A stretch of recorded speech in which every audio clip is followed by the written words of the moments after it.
Hello， 大家好，我是小花哥，发来了。这2天的气温特别高，这个西瓜呀，常温下简直没办法吃，所以呢，我花了10块钱买了2个西瓜，我们把它放在冰箱的冷冻里面，冷冻个3天，看一下是什么效果。我特地腾出了一个冷冻仓的盒子啊，我们把西瓜放进去。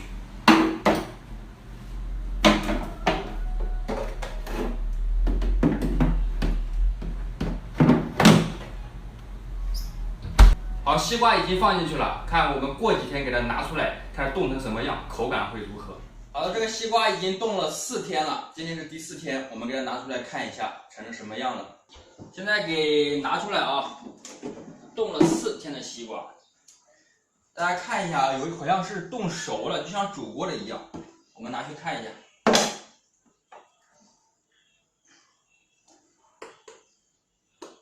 听到声音没有？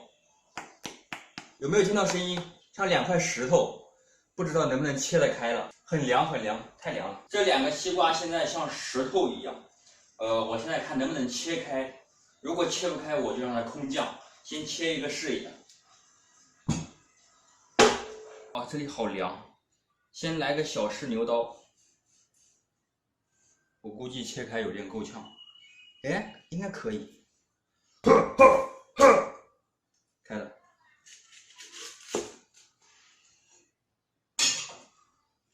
这个瓜现在里面冻的全部像冰块一样，你看着还是瓜的颜色红吗？还是那么红？挖的时候就像冰渣一样。切开看一下，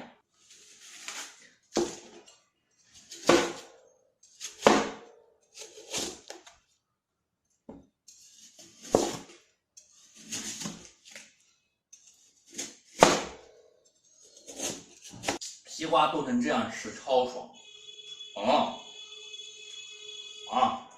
这个棒冰，西瓜棒冰，还有那么一点淡淡的西瓜味，吃着超爽，啃不动，牙割掉了快。